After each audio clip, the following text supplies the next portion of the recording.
Lion ಟಿವಿಯ big ನ್ಯೂಸ್ಗೆ ಸ್ವಾಗತ. ನಾನು ಬಸವರಾಜ್. ರಾಜ್ಯ ಕಾಂಗ್ರೆಸ್ನಲ್ಲಿ ಬದಲಾವಣೆಯ ಪರ್ವ ಸನ್ನಿಹಿತವಾಗಿದೆಯಾ? ಕಾರಣ ಇಷ್ಟೇ, ಸಿಎಂ ಸಿದ್ದರಾಮಯ್ಯ ಅವರು ದೇವರಾಜ ಅರಸು ಅವರ ದಾಖಲೆ ಮುರಿದು ಕೂಡಲೇ ಸಿಎಂ ಸ್ಥಾನ ಬಿಟ್ಟುಕೊಡ್ತಾರೆ ಅಂತ ಡಿ.ಕೆ. ಶಿವಕುಮಾರ್ ಅವರ ಬಣ ಹೇಳಿತ್ತು. ಅದಕ್ಕೆ ಪೂರಕವಾಗಿ ಸಿದ್ದರಾಮಯ್ಯ ಅವರ ಆಪ್ತರು, ಬೆಂಬಲಿಗರು, ಯುವ ಅಭಿಮಾನಿಗಳು ಸಾಕಷ್ಟು ಕಾರ್ಯಕ್ರಮಗಳ ಮೂಲಕ ಆ ಸಂಭ್ರಮವನ್ನು ಆಚರಿಸಿದ್ರು. ಆದರೆ ಈಗ ಸಿಎಂ ಸಿದ್ದರಾಮಯ್ಯ ಅವರೇ ವೈರಾಗ್ಯದ ಮಾತುಗಳ ಮೂಲಕ ಒಂದು ಮೆಸೇಜನ್ನು ಕೊಟ್ಟು ಬಿಟ್ರ. ಹಾವೇರಿಯಲ್ಲಿ ಎರಡು ಬಹುಮುಖ್ಯ ಹೇಳಿಕೆಗಳು ಇವತ್ತಿನ ಸುದ್ದಿಯ ಜೀವಾಳ ಆಗಿರುವಂಥದ್ದು. ಒಂದು ಸಿಎಂ ಸಿದ್ದರಾಮಯ್ಯ ಅವರ ಹೇಳಿಕೆ, ಮತ್ತೊಂದು ಡಿ.ಕೆ. ಶಿವಕುಮಾರ್ ಅವರ ಹೇಳಿಕೆ. ಅದು ಕೂಡ ವೇದಿಕೆ ಮೇಲೆ, ಒಂದೇ ವೇದಿಕೆ ಮೇಲೆ ಇಬ್ಬರು ಮೆಸೇಜ್ ಕೊಟ್ಟಿರುವಂಥದ್ದು. ಇದು ಒಂದು ಕಡೆ.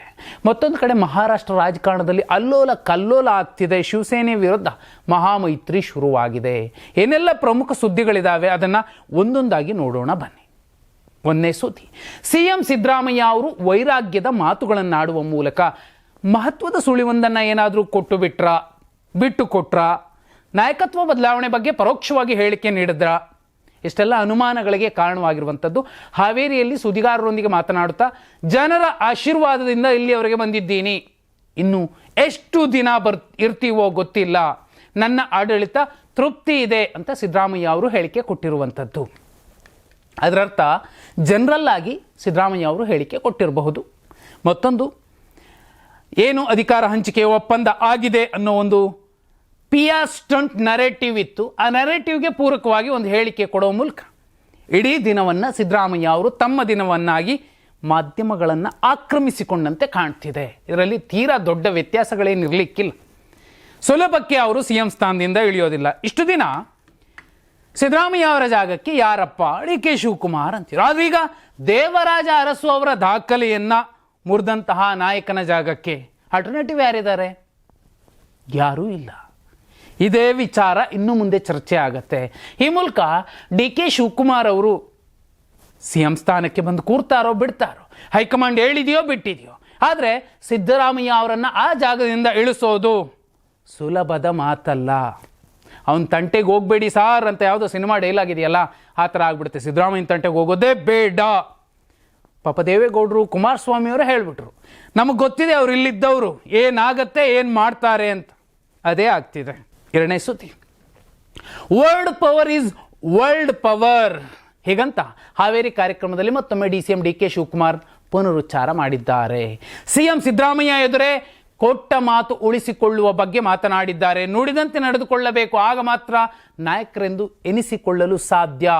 ನಾವು ರಾಜಕಾರಣದಲ್ಲಿ ಎಷ್ಟು ದಿನ ಇರ್ತೀವೋ ಅನ್ನೋದು ಮುಖ್ಯ ಅಲ್ಲ, ಇರುವಾಗ ಯಾವ ರೀತಿ ನಡ್ಕೊಳ್ತೀವಿ ಅನ್ನೋದು ಮುಖ್ಯ ಅಂತ ಡಿ.ಕೆ. ಶಿವಕುಮಾರ್ ಅವರು ಹೇಳಿರುವಂತಹ ಮಾತಲ್ಲೂ ಕೂಡ ತುಂಬ ದೊಡ್ಡ ವಿಶೇಷ ಅಂತ ಕಾಣಿಸೋದಿಲ್ಲ. ಯಾಕಂದರೆ ಮಾಧ್ಯಮಗಳಲ್ಲಿ ಇದನ್ನು ಅವರಿಗೆ ಬೇಕಾದ ರೀತಿಯಲ್ಲಿ ತಿರುಚ್ಕೊಳ್ತಾರೆ. ನುಡಿದಂತೆ ನಾವು ನಡೆದಿದ್ದೀವಿ. ಹಾಗೆ ನೋಡಿದ್ರೆ ನುಡಿದಂತೆ ನಡೆಯುವುದೇ ನಾಯಕತ್ವ.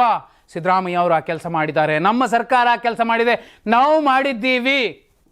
ಇದಿಷ್ಟೇ ಡಿ.ಕೆ. ಶಿವಕುಮಾರ್ ಅವರು ಹೇಳಿರುವಂಥದ್ದು. ಆದಾಗ್ಯೂ ಕೂಡ ಈ ಸುದ್ದಿ ಮತ್ತು ಆ ಹೇಳಿಕೆ ಎರಡನ್ನೂ ಕೂಡ ಟಿಂಕರಿಂಗ್ ಮಾಡಿ ಬೇಕಾದ ರೀತಿಯಲ್ಲಿ ಮೇನ್ ಸ್ಟ್ರೀಮ್ ಮಾಧ್ಯಮಗಳು ಮಾತಾಡ್ಕೊಳ್ತಿದ್ದಾವೆ. ಅಸಲಿ ಜೀವಾಳ ಮತ್ತು ಸುದ್ದಿ ಇಷ್ಟೇ. ಹಾವೇರಿ ಕಾರ್ಯಕ್ರಮದಲ್ಲಿ ಭಾಗಿಯಾಗಿದ್ದರು. ಇವರು ಮಾತು ಸ್ಪಷ್ಟವಾಗಿತ್ತು, ಜನರ ಆಶೀರ್ವಾದ ಇದ್ದರೆ ಮಾತ್ರ ನಾವು ಸಿಎಂ ಆಗಿರ್ತೀವಿ, ನಾವು ಈ ಸರ್ಕಾರ ಬಂದಿದೆ, ನನಗೆ ಖುಷಿ ಇದೆ ಅನ್ನೋದನ್ನು ಸಿದ್ದರಾಮಯ್ಯ ಅವರು ಹೇಳಿದ್ರೆ, ಡಿ.ಕೆ. ಶಿವಕುಮಾರ್ ಅವರು ನುಡಿದಂತೆ ನಡೆದಿರೋ ಸರ್ಕಾರ ನಮ್ಮದು, ಅದಕ್ಕೆ ನಮ್ಮ ನಾಯಕತ್ವವನ್ನು ಬೆಂಬಲಿಸಿದ್ದಾರೆ ಸಿದ್ದರಾಮಯ್ಯ, ಡಿ.ಕೆ. ಶಿವಕುಮಾರ್ ಅವರದು ಅನ್ನೋದನ್ನು ಹೇಳಿದ್ದಾರೆ. ಇದು ಬಿಟ್ಟರೆ ಇನ್ನೇನು ದೊಡ್ಡ ಕ್ಷಿಪ್ರಕ್ರಾಂತಿ, ಮಹಾಕ್ರಾಂತಿಗಳೆಲ್ಲ ಆಗುತ್ತೆ ಅನ್ನುವಂಥದ್ದು ಕೇವಲ ಸುದ್ದಿ ಮನೆಯಲ್ಲಿ ಕೂತು ಈ ಸಣ್ಣ ಸುದ್ದಿಗಳಿಗೆ ಗರಂ ಮಸಾಲ, ಚಿಲ್ಲಿ ಮಸಾಲ ಎಲ್ಲ ಮಿಕ್ಸ್ ಮಾಡಿ ಮುಂದೆ ಇಡ್ತಾರೆ.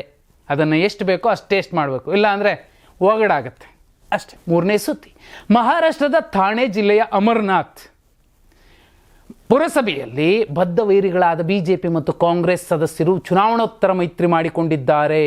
ಅಂಬರ್ನಾಥ್ ಪುರಸಭೆಯಲ್ಲಿ, ಮಹಾರಾಷ್ಟ್ರದ ಥಾಣೆ ಜಿಲ್ಲೆಯ ಅಂಬರ್ನಾಥ್ ಪುರಸಭೆಯಲ್ಲಿ. ಇದರಿಂದ ಆಕ್ರೋಶಗೊಂಡ ಕಾಂಗ್ರೆಸ್ ತನ್ನ 12 ಕೌನ್ಸಿಲರ್ಗಳನ್ನು ಪಕ್ಷದಿಂದ ಅಮಾನತುಗೊಳಿಸಿದೆ. ಈ ಮೈತ್ರಿ ಸಂಪೂರ್ಣವಾಗಿ ತಪ್ಪು ಕ್ರಮ ಎಂದು ಕಾಂಗ್ರೆಸ್ ಹೇಳಿದೆ. ಅಂಬರ್ನಾಥ್ ಬ್ಲಾಕ್ ಸಮಿತಿಯನ್ನು ವಿಸರ್ಜಿಸಿದ್ದು ಅದರ ಅಧ್ಯಕ್ಷ ಮತ್ತು ಪಕ್ಷದ ಹಿರಿಯ ನಾಯಕ ಪ್ರದೀಪ್ ಪಾಟೀಲ್ ಅವರನ್ನು ಪಕ್ಷದಿಂದ ಅಮಾನತುಗೊಳಿಸಿದ್ದಾರೆ. ಇದು ನಿಜವಾದ ಪ್ರಜಾಪ್ರಭುತ್ವ.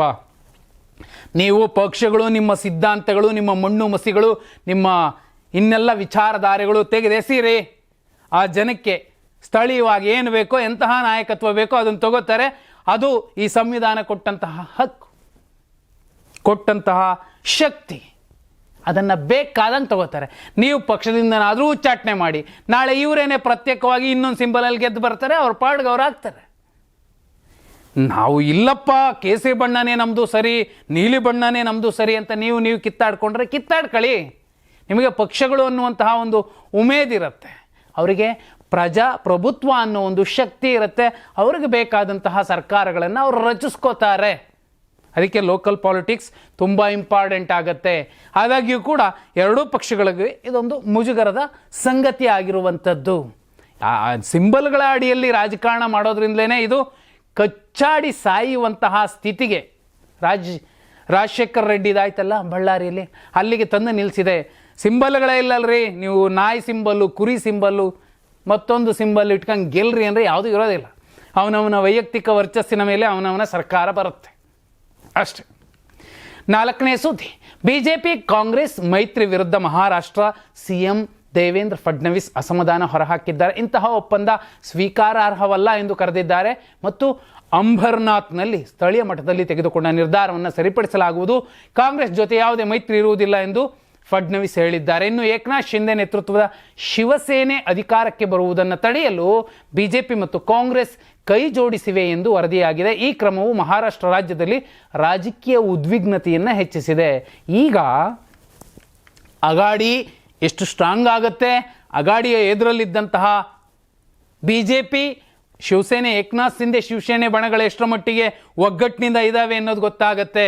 ಇನ್ನೇನು ಮಹಾರಾಷ್ಟ್ರದ ಬೃಹನ್ ಮುಂಬೈ ಚುನಾವಣೆಗೂ ಮುಂಚೆ ಇಂಥದ್ದೆಲ್ಲ ನಡೀತಿದೆಯಲ್ಲ, ಇದು ಬೇರೆಯದ್ದೇ ರಾಜಕೀಯ ತಿರುವು ಪಡೆದುಕೊಳ್ಳುತ್ತೆ. ಏಕನಾಥ್ ಶಿಂದೆ CM ಸ್ಥಾನದಲ್ಲಿ ಮತ್ತೆ ಕೂರಿಸ್ತಾರೆ ಅಂತ ಕಾಯ್ಕೊಂಡಿದ್ರು, ಅವರನ್ನು ತೆಗೆದು ಪಕ್ಕಕ್ಕಿರಿಸಿ DCM ಆಗಿರಪ್ಪ ಅಂತ. ಮತ್ತೆ ದೇವೇಂದ್ರ ಫಡ್ನವೀಸ್ ಬಂದು ಕೂತ ಮೇಲೆ ಇವೆಲ್ಲ ಡೆವಲಪ್ಮೆಂಟ್ಸ್ ಆಗ್ತಿದಾವಲ್ಲ, ಏನು ಬೇಕಾದರೂ ಮಹಾರಾಷ್ಟ್ರದಲ್ಲಿ ಆಗಬಹುದು.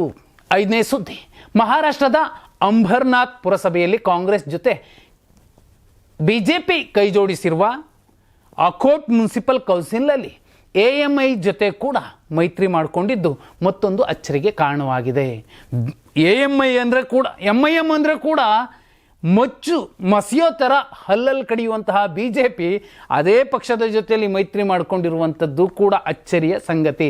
ಹಾಗಂತ ಇದು ಆಗಬಾರ್ದು ಅಂತಲ್ಲ, ಇದೇ ಆಗಬೇಕು. ಇಂಥದ್ದಾದರೆ ಮಾತ್ರ ಉತ್ತಮ. ಪ್ರಾದೇಶಿಕವಾಗಿ ಅವ್ರಿಗೆ ಯಾವ ಸರ್ಕಾರ ಬೇಕೋ, ಎಂತಹ ನಾಯಕತ್ವ ಬೇಕೋ ಅವ್ರು ಆರಿಸ್ಕೋತಾರೆ.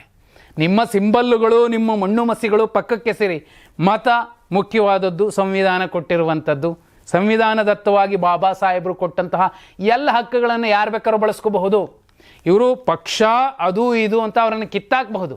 ಆದರೆ MIM ಜೊತೆಲೂ ಕೂಡ ಬಿಜೆಪಿ ಮೈತ್ರಿ ಮಾಡ್ಕೊಂಡಿದೆಯಲ್ಲ ಅಕೋಟ್ ಮುನ್ಸಿಪಲ್ ಕೌನ್ಸಿಲ್ನಲ್ಲಿ, ಅದು ಇಂಪಾರ್ಟೆಂಟ್. ಬಿಜೆಪಿಯ ಮಾಯಾ ಧುಲೆ ಮೇಯರ್ ಹುದ್ದೆಗೇರಿದ್ರು. 35 ಸದಸ್ಯರ ಪುರಸಭೆಯಲ್ಲಿ ಬಿಜೆಪಿ ಕೇವಲ 11 ಸೀಟುಗಳನ್ನು ಗೆದ್ದಿತ್ತು. ಬಹುಮತಕ್ಕೆ ಕೊರತೆ ಇದ್ದ ಕಾರಣ ಬಿಜೆಪಿ ಅಕೋಟ್ ವಿಕಾಸ್ ಮಂಚ್ ಎಂಬ ಹೊಸ ಒಕ್ಕೂಟ ರಚಿಸಿತ್ತು. ಇದರಲ್ಲಿ MIMನ 5 ಸದಸ್ಯರನ್ನು ಸೇರಿಸಿಕೊಂಡಿದ್ದಾರೆ. ಶಿಂದೆ ಬಣದ ಶಿವಸೇನೆ, ಅಜಿತ್ ಪವಾರ್ NCP, ಶರದ್ ಪವಾರ್ ಜನಶಕ್ತಿ ಪಕ್ಷವೂ ಸೇರಿವೆ. ಈ ಒಕ್ಕೂಟವನ್ನು ಅಕೋಲಾ ಜಿಲ್ಲಾ ಮ್ಯಾಜಿಸ್ಟ್ರೇಟ್ನಲ್ಲಿ ನೋಂದಾಯಿಸಲಾಗಿದೆ. ಇದರಿಂದ ಬಿಜೆಪಿ ನೇತೃತ್ವದ ಒಕ್ಕೂಟಕ್ಕೆ 25 ಸದಸ್ಯರ ಬೆಂಬಲ ಸಿಕ್ಕಿದೆ. ಕಾಂಗ್ರೆಸ್ನ 6 ಮತ್ತು ವಂಚಿತ್ ಬಹುಜನ್ ಅಘಾಡಿಯ 2 ಸೀಟುಗಳು ವಿರೋಧ ಪಕ್ಷವಾಗಿವೆ. ಇದು ಲೆಕ್ಕ. ಇಂಥದ್ದಾಗಬೇಕಿದೆ.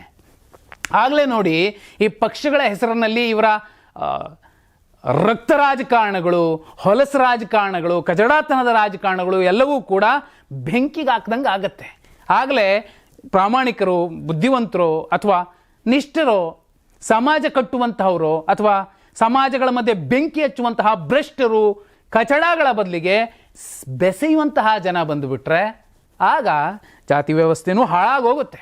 ಜೊತೆಯಲ್ಲಿ ಇನ್ನುಳಿದ ಸಾಮಾಜಿಕ ಪಿಡುಗುಗಳೇನಿದ್ದಾವೆ, ಹೇಳ್ಕೊಳ್ಳೋಕ್ಕೂ ನಾಚಿಕೆ ಆಗುವಂತಹ ಇವತ್ತಿನ ದಿನಕ್ಕೂ ಅಂಥವನ್ನ ಜಾಡಿಸಿ ಒದಿಬಹುದು.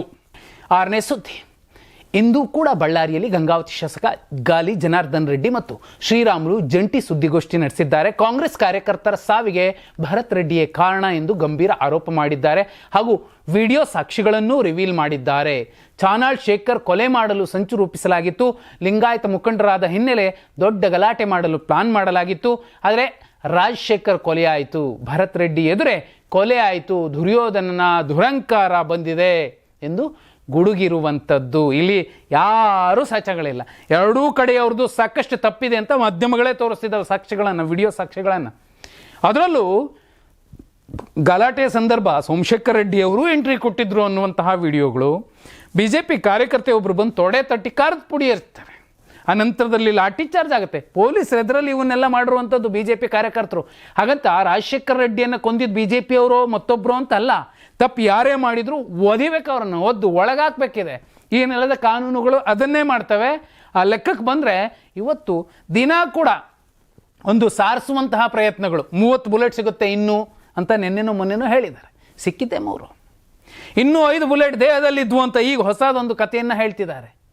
ಈ ವೈಭವೀಕರಿಸೋ ಮೂಲಕ ಅವರದ್ದೇ ನೆಲದ ಒಂದು ಸಣ್ಣ ಅಚಾತುರ್ಯನೋ ಒಂದು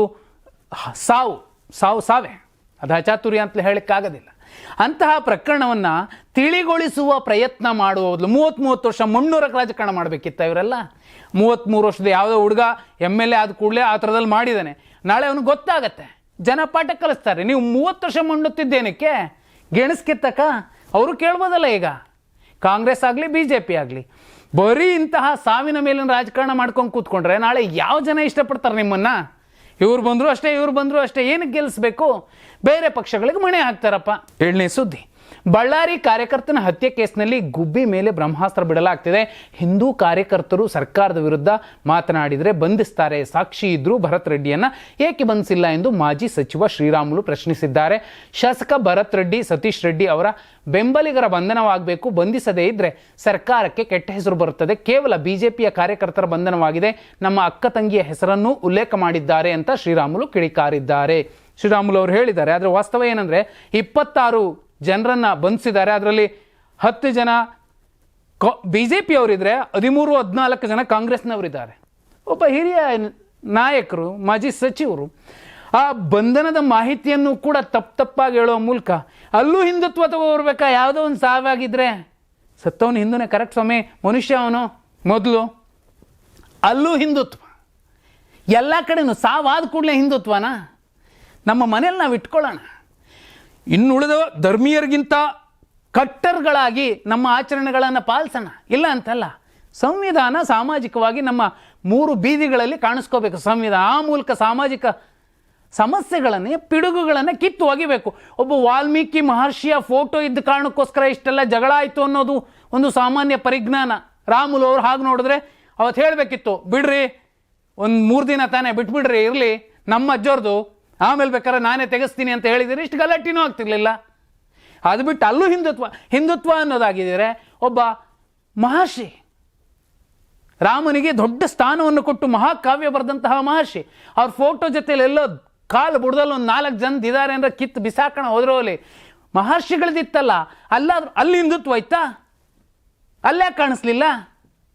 ಲಾಜಿಕಲಿ ನೋಡಿದ್ರೆ ಅವ್ರು BJP ಅವರು, RSSನವರು, ಮತ್ತೊಂದು ಯಾರೇ ಇರಬಹುದು, ತಪ್ಪು ಯಾರು ಮಾಡಿದ್ರು ಅವ್ರಿಗೆ ಶಿಕ್ಷೆ ಆಗಬೇಕು. ತಪ್ಪು ಮಾಡಿಲ್ಲ ಅಂದರೆ ನಿರ್ದೋಷಿ ಅಂತ ಪೀಠ ಹೇಳುತ್ತೆ, ನ್ಯಾಯಪೀಠ. ಆವಾಗ ಬೇಕಾದ್ರೆ ನಾವು ಮಾತಾಡಬಹುದು, ಸರಿ ಇದಲ್ಲ ಇದು ಅಂತ. ಎಲ್ಲ ಕಡೆ ಸಾವಿನ ವಿಚಾರದಲ್ಲೂ. 8ನೇ ಸುದ್ದಿ, ಬಳ್ಳಾರಿ ಗೋಲಿಬಾರ್ ಪ್ರಕರಣದಲ್ಲಿ ಪೊಲೀಸರ ವೈಫಲ್ಯವನ್ನು ಜಿಲ್ಲಾ ಉಸ್ತುವಾರಿ ಸಚಿವ ಜಮೀರ್ ಅಹಮದ್ ಖಾನ್ ಒಪ್ಪಿಕೊಂಡಿದ್ದಾರೆ ಮತ್ತು ಸತೀಶ್ ರೆಡ್ಡಿ ಗನ್ಮ್ಯಾನ್ ಗುಂಡಿನಿಂದಲೇ ರಾಜಶೇಖರ್ ಸತ್ತಿದ್ದಾರೆ ಅಂತ ಕ್ಲಾರಿಟಿ ಕೊಟ್ಟಿದ್ದಾರೆ. ಜನವರಿ 1ರಂದು ಬ್ಯಾನರ್ ವಿಚಾರ ಮಧ್ಯಾಹ್ನ 2:30 ಹೊತ್ತಿಗೆ ಶುರುವಾಯಿತು. ಪೊಲೀಸರು ತಡೆಯಬಹುದಿತ್ತು. ಸತೀಶ್ ರೆಡ್ಡಿ ಸಂಜೆ 4:30ಕ್ಕೆ ಸ್ಥಳಕ್ಕೆ ಹೋಗಿದ್ದಾರೆ. SP IG ಅಲ್ಲಿಯವರೆಗೂ ಘಟನಾ ಸ್ಥಳಕ್ಕೆ ಹೋಗಿಲ್ಲ. ಗಲಾಟೆಯನ್ನು ಪೊಲೀಸರು ತಡೆಯಬಹುದಿತ್ತು ಅಂತ ಜಮೀರ್ ಅಹಮದ್ ಖಾನ್ ಹೇಳಿರುವಂಥದ್ದು. ಆದರೆ ವಿಪಕ್ಷ ನಾಯಕ ಮತ್ತು ಕೇಂದ್ರ ಸಚಿವ HD ಕುಮಾರಸ್ವಾಮಿಯವರು ಇದೇ ಪ್ರಕರಣಕ್ಕೊಂದು ಮಾತನ್ನು ಹೇಳ್ತಾರೆ. ನೋಡಿ, ಅಲ್ಲಿ 144 ಸೆಕ್ಷನ್ ಜಾರಿಯಾಗಿತ್ತು, ಲಾಠಿ ಚಾರ್ಜ್ ನಡೀತಿತ್ತು. ಆದ್ರೂ ಆ ಲಾಠಿ ಚಾರ್ಜ್ನನ್ನು ತಡೆಯೋದಕ್ಕೆ ಆದೇಶ ಕೊಟ್ಟಿದ್ಯಾರು? ಉತ್ತರ ಕೊಡಬೇಕಿದೆ ಅಂತ ಹೇಳ್ತಿದ್ದಾರೆ. ಹಾಗೆ ನೋಡಿದ್ರೆ ಇಲ್ಲಿ ಸರ್ಕಾರ ಕೂಡ ಸಾಕಷ್ಟು ಮೈ ಮರೆತು ಕೂತಿತ್ತು. ಸ್ಥಳೀಯ ನಾಯಕರು ಇರಬಹುದು, ಇನ್ಕ್ಲೂಡಿಂಗ್ ಈಗ ಜಮೀರ್ ಅಹಮದ್ ಖಾನ್ ಅವರು ಮಾತಾಡ್ತಿದ್ದಾರೆ, ಹೌದು ತಪ್ಪಾಗಿದೆ ಅಂತ. ಅವತ್ತೇ ಹೇಳಬೇಕಿತ್ತು, ಸಂಬಂಧಪಟ್ಟ ಯುವ ಶಾಸಕರನ್ನ ಕರೆದು ಸರಿಯಾಗಿ ಬೈದು ಬುದ್ಧಿ ಹೇಳಿದಿದ್ರೆ, ಅಲ್ಲಪ್ಪ ಇಷ್ಟು ದಿನ ಅವರು ಮಾಡ್ತಿದ್ದಿದ್ದು ಇಂಥದ್ದೇ ರಾಜಕಾರಣ, ಆ ಕಾರಣಕ್ಕೋಸ್ಕರ ಅವ್ನು ಸೋಲ್ಸಿದ್ದಾರೆ, ನೀನು ಇದನ್ನೇ ಮುಂದುವರ್ಸಿದ್ರೆ ನಿನಗೂ ಅವ್ರಿಗೂ ಏನು ವ್ಯತ್ಯಾಸ ಅಂತನಾದರೂ ಹೇಳಬಹುದಿತ್ತು. ಅದು ಯಾವುದನ್ನೂ ಹೇಳದೆ ಈ ರೆಡ್ಡಿ ದೌಲತ್ತಿಗೆ ಈ ರೆಡ್ಡಿ, ಆ ರೆಡ್ಡಿ ದೌಲತ್ತಿಗೆ ಆ ರೆಡ್ಡಿ, ಮಧ್ಯದಲ್ಲಿ ಸತ್ತವನು ಇನ್ನೊಬ್ಬ ರೆಡ್ಡಿ. ಪ್ರಯೋಜನ ಏನು ಬಂತು ಅಂದರೆ ಇದರ ಅರ್ಥ ಬಳ್ಳಾರಿಯಲ್ಲಿ ಎಲ್ಲರೂ ಇರೋರು ಇಂಥವ್ರು ಅನ್ನೋ ಮೆಸೇಜ್ ಕೊಡ್ತಿದ್ದಾರೆ. ಆದರೆ ಅಲ್ಲಿನ ಜನ ನಂಜಿಲ್ಲದ ನಿಷ್ಠುರವಾದಿಗಳು, ನೇರವಾಗಿ ಮಾತಾಡ್ತಾರೆ. ಹಾಗಂತ ಒರಟುತನದಿಂದ ವರ್ತಿಸ್ತಾರೆ ಅಂತಲ್ಲ, ಅವರ ಮಾತು ಹೊರಟಿರಬಹುದು, ಒಳಗಡೆ ಒಂಚೂರು ವಿಷ ಇಲ್ಲದೆ ಇರುವಂತಹ ಪ್ರಾಮಾಣಿಕರಿರ್ತಾರೆ, ತುಂಬ ಮೃದು ಸ್ವಭಾವಿಗಳಿರ್ತಾರೆ, ಬಾಯಲ್ಲಿರುತ್ತೆ, ಏನೇ ಇರಬಹುದು. ಆದರೆ ಇಡೀ ಬಳ್ಳಾರಿಗೆ ರಿಪಬ್ಲಿಕ್ ಆಫ್ ಬಳ್ಳಾರಿ ಅಂತ ಯಾರೆಲ್ಲ ಹಣೆಪಟ್ಟಿ ಕಟ್ಕೊಂಡು ಕೊಟ್ಟಿದ್ದು. 9ನೇ ಸುದ್ದಿ, ಬಳ್ಳಾರಿ ರಕ್ತ ಚರಿತ್ರೆಗೆ ಮತ್ತೊಂದು ತಲೆದಂಡವಾಗಿದೆ. SP ಸಸ್ಪೆಂಡ್ ಬೆನ್ನಲ್ಲೇ DIGP ವರ್ತಿಕಾ ಕಠಿಯಾರ್ ವರ್ಗಾವಣೆ ಮಾಡಿ ರಾಜ್ಯ ಸರ್ಕಾರ ಆದೇಶಿಸಿದೆ. ಸಿವಿಲ್ ರೈಟ್ಸ್ ಮತ್ತು ಎನ್ಫೋರ್ಸ್ಮೆಂಟ್ ವಿಭಾಗಕ್ಕೆ ವರ್ತಿಕಾರನ್ನು ಟ್ರಾನ್ಸ್ಫರ್ ಮಾಡಲಾಗಿದ್ದು, ಬಳ್ಳಾರಿ ವಲಯದ IGP ಆಗಿ ಡಾಕ್ಟರ್ PS ಹರ್ಷ ಅವರನ್ನು ನೇಮಕ ಮಾಡಲಾಗಿದೆ. SP ಆಗಿದ್ದ ಪವನ್ ನಿಜೂರ್ ಅಮಾನತು ಮಾಡುವಂತೆ ವರ್ತಿಕಾ ಕಠಿಯಾರ್ ಅವರೇ ಸರ್ಕಾರಕ್ಕೆ ವರದಿ ನೀಡಿದ್ರು. ಇದೀಗ ವರ್ತಿಕಾ ಕಠಿಯಾರ್ ಅವರನ್ನೇ ಸರ್ಕಾರ ವರ್ಗಾವಣೆ ಮಾಡಿದೆ.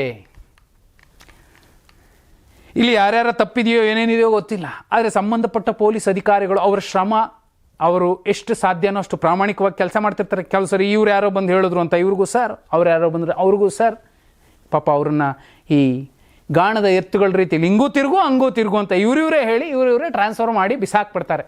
ಪಾಪ ಅವ್ರು ಹಾಕಂಥ ಯೂನಿಫಾರ್ಮ್ಗೆ ಎಷ್ಟು ಗೌರವ ಕೊಡಬೇಕಾಗತ್ತೆ. ಭಾರತದ ಬಳಿಕ ವೆನಿಜುವೆಲಾ ಮೇಲೆ ಅಮೆರಿಕದ ವಕ್ರದೃಷ್ಟಿ ಬಿದ್ದಿದೆ. ರಷ್ಯಾದಿಂದ ತೈಲ ಆಮದು ನಿಲ್ಲಿಸುವಂತೆ ಭಾರತದ ಮೇಲೆ ಸುಂಕಾಸ್ತ್ರ ಪ್ರಯೋಗಿಸಿತ್ತು. ಆದರೆ ಮೋದಿ ಇದಕ್ಕೆಲ್ಲ ಕ್ಯಾರೆ ಎನ್ನಲಿಲ್ಲ. ಇದೀಗ ವೆನಿಜುವೆಲಾ ಅಧ್ಯಕ್ಷ ನಿಕೋಲಸ್ ಮಡುರೋ ಮತ್ತು ಅವರ ಪತ್ನಿಯ ಬಂಧನ ಬೆನ್ನಲ್ಲೇ ವೆನಿಜುವೆಲಾದ ಮಧ್ಯಂತರ ಸರ್ಕಾರಕ್ಕೆ ಕಠಿಣ ಷರತ್ತುಗಳನ್ನು ವಿಧಿಸಿದೆ. ಚೀನಾ, ರಷ್ಯಾ, ಇರಾನ್, ಕ್ಯೂಬಾ ಜೊತೆಗಿನ ಎಲ್ಲ ಆರ್ಥಿಕ ಸಂಬಂಧಗಳನ್ನು ಕಡಿದುಕೊಳ್ಳಬೇಕು. ಅಮೆರಿಕ ಜೊತೆಗೆ ತೈಲ ಉತ್ಪಾದನೆಯಲ್ಲಿ ಪ್ರತ್ಯೇಕ ಪಾಲುದಾರಿಕೆಗೆ ಒಪ್ಪಿಕೊಳ್ಳಬೇಕು. ತನ್ನ ಬಹುಪಾಲು ಕಚ್ಚಾ ತೈಲದ ಮಾರಾಟದಲ್ಲಿ ಅಮೆರಿಕ ಖರೀದಿದಾರರಿಗೆ ಹೆಚ್ಚು ಆದ್ಯತೆ ನೀಡಬೇಕೆಂದು ಸೂಚಿಸಿದೆ. ಹುಚ್ಚನೊಬ್ಬ ಏನು ಬೇಕಾದರೂ ಮಾಡಬಹುದು, ಅವನನ್ನು ತಡೆಯೋಕ್ಕಾಗಲ್ಲ. ಯಾಕಂದರೆ ಅವನು ದೊಡ್ಡ ಸೇನೆ ಇದೆ, ಅವನು ದೊಡ್ಡ ಸರ್ಕಾರ ಇಟ್ಕೊಂಡಿದ್ದಾನೆ. ಆದರೂ ಅವನ ಕಿವಿಯನ್ನು ಹಿಂಡದೆ ಹೋದರೆ 1ನೇ ಮಹಾಯುದ್ಧ, 2ನೇ ಮಹಾಯುದ್ಧ ಹೇಗಾಯಿತು, 3ನೇದು ಹಾಗೇ ಆಗತ್ತೆ. ಇವ್ರಿಗೆ ಇನ್ನೊಬ್ಬರು ಆಲ್ಟರ್ನೇಟಿವ್ ಇದ್ದೇ ಇರ್ತಾರೆ. ಅವರು ಏನು ಸುಮ್ಮನೆ ಕೈ ಕಟ್ಕೊಂಡು ಕೂತ್ಕೊಳ್ಳೋದಿಲ್ಲ. ಇದು ಇವತ್ತಿನ ಪ್ರಮುಖ ಸುದ್ದಿ. ನಾಳೆ ಕೂಡ ಪ್ರಮುಖ ಸುದ್ದಿಗಳನ್ನು ಸರಳವಾಗಿ ಸಮಗ್ರವಾಗಿ ಹೇಳುವಂತಹ ಪ್ರಯತ್ನ ಮಾಡ್ತೀವಿ. ಧನ್ಯವಾದ. ಶುಭರಾತ್ರಿ.